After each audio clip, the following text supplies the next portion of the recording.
Back in the UK. Well, kind of.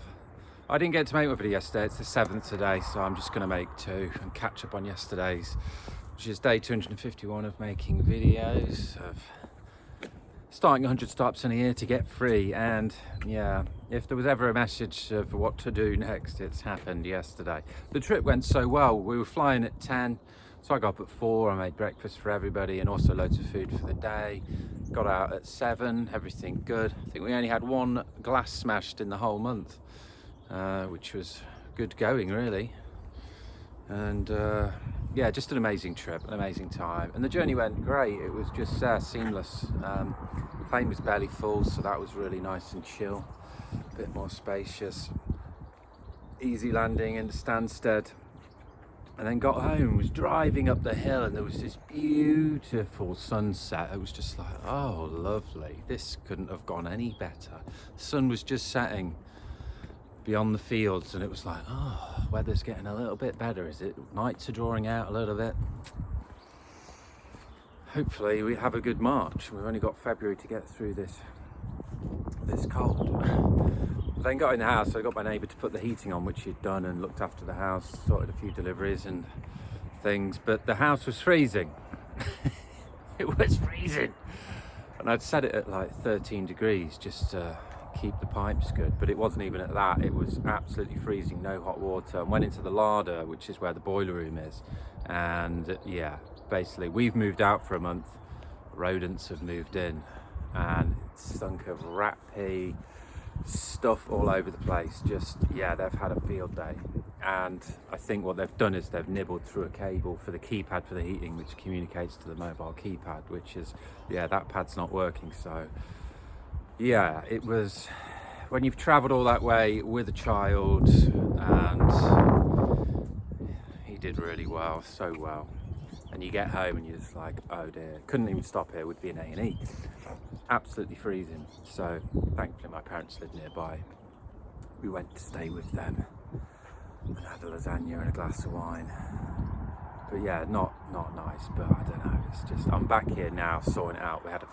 Got a few food deliveries this morning, and it's funny, I was just driving up the hill. There's a big hill before where we live, and you know, lorries obviously go slow up the hill, but there was this farm lorry going 11 miles an hour, and I was just going so slowly, and I had this delivery here at 7:30, the supermarket, and it was like 32 minutes.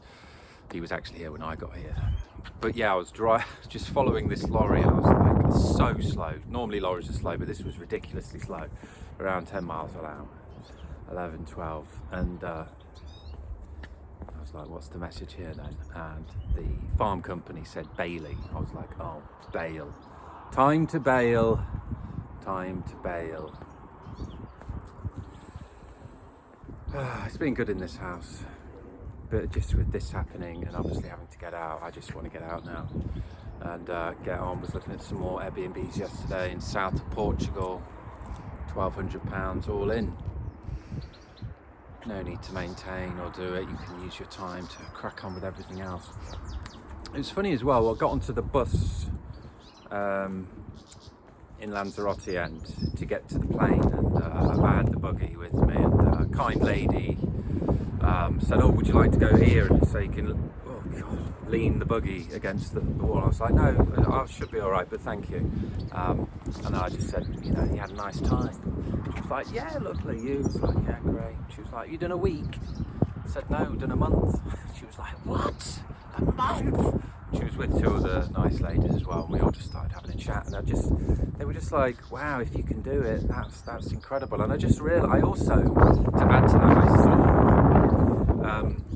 it was nice to see as well on some of the beaches that we went to, there's a lot of camper vans around, and yeah, there was a couple of camper vans that I walked by, and they both had the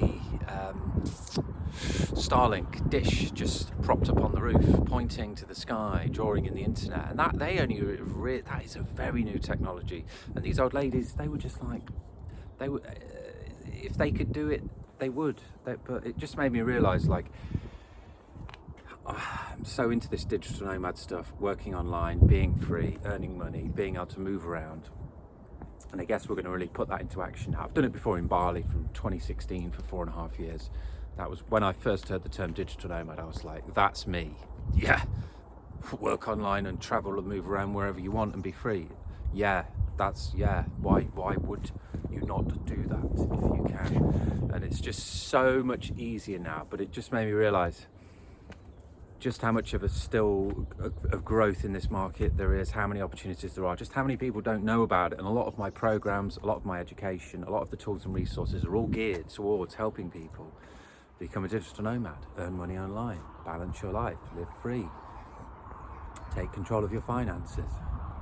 And yeah, I suppose we really are all about freedom, and becoming a digital nomad and addressing that is a really good way to start. We've got domad.co for that, which wasn't in the list of 12, but that's a nice program I can just keep adding to and helping people. So yeah, just great trip, and just made me realise a lot of things. I came back really motivated to crack on with the 4am club and working, but this has just been something that life throws at you, and it just goes to show it's nice going away with different people, because you get to, you've got to, you know, people are used to living their lives with them. When you stick some people together, it's you get to learn, don't you, the flexibility, the kind of empathy, and what people are made of. And then when something like this happens, you also get to see what people are made of. And it was just really nice that we worked together and worked it out. And yeah, these things happen, don't they? So I've got a big clean-up job to do now. A few more deliveries. I'm going to gather some stuff, because even if this gets sorted today, it's just not going to heat up in time. So I'm in touch with the landlord, but not heard from him. So I'm in touch with the heating engineer. First engineer, I told him all the things. He was like, "Oh, send some pictures and videos and what's going on." And then I'd sent him all of that, and he was like, "Oh, they've had a really good go, but I don't work for the guy anymore, so here's his number." I'm like, why the hell did you not say that to start with? Like, he just wanted to look and then just say, "Oh, can't help you." Anyway, so I've messaged his old boss, who's in charge of doing it. So I'm just waiting for him to get back. And yeah, it's really cold. It's really cold. I've got about 5 layers on. I could probably do with some more. But yeah, really grateful for the trip. Looking forward to the new chapter. Looking forward to getting these businesses off the ground. It's taken longer, but I had a baby. The amount of time, that's why I've done the 4am club. The amount of time I have in the day is just a lot less. But I wouldn't have it any other way, because you know, life is a challenge. We're here to learn, we're here to grow, we're here to evolve, and that's again what a lot of the things we're offering with Nonconformity Company are. They're ways to help you grow and evolve. They're ways to help you push yourself along, push on the evolution in different categories of life, and you got to keep doing that. Like, we could find a place like by here and a similar place and keep going like that, but why do the same? You could change it up, keep the mind guessing, keep the body guessing, keep life guessing, and roll with the punches. But super excited now about the van designs. This whole thing all started with me doing a van challenge, and I guess we've come back round to that, combining it with the medium-term Airbnb travel. So many beautiful properties around, and that variety, that different locations is very inspiring to me. Very inspiring. So yeah, I'll be doing another video later. I'll let you know how we've got on. But links below to my coaching if you want. I'm offering coaching now, £200. We'll pull apart your life and rebuild it in those 5 areas of life: health, work, people, finances, and evolution. And then I've got a spreadsheet as well to manage that. Then we've got a bit of free software. We'll show you how to set that up to manage your life with the past, present, future side of things. And then also we'll work on a bit of a sequence for the morning and evening, bookending the day like the 4-part breath, 4-part day. How to turbocharge the morning and then shut down the day and program for the next day. And anything else that's needed. And then with that £200, that session, there'll be no time limit on the session, because I don't believe in that, because the best coach I had in Bali, Michael King, we never had a time limit. And that was nice, because like he wasn't watching the clock and I wasn't watching the clock, and that's how I believe it should be. But what you also get for that is a lifetime membership to the Life Master community, where only people in there will be only people that have paid and gone through this. So they'll all be like-minded, they'll all be looking for the same thing. And then the idea is I'll be there as support to keep things going for you, and also other people in that group will also be there as well to support. And then what I'm going to be looking to do, I think, in the future is then build a network of coaches. So the people that have gone through the program will then be able to access another program at a later date to be able to then start coaching other people and helping them. I just believe we should all have coaches, and we should all coach. We should all learn, and we should all teach. I'll see you later.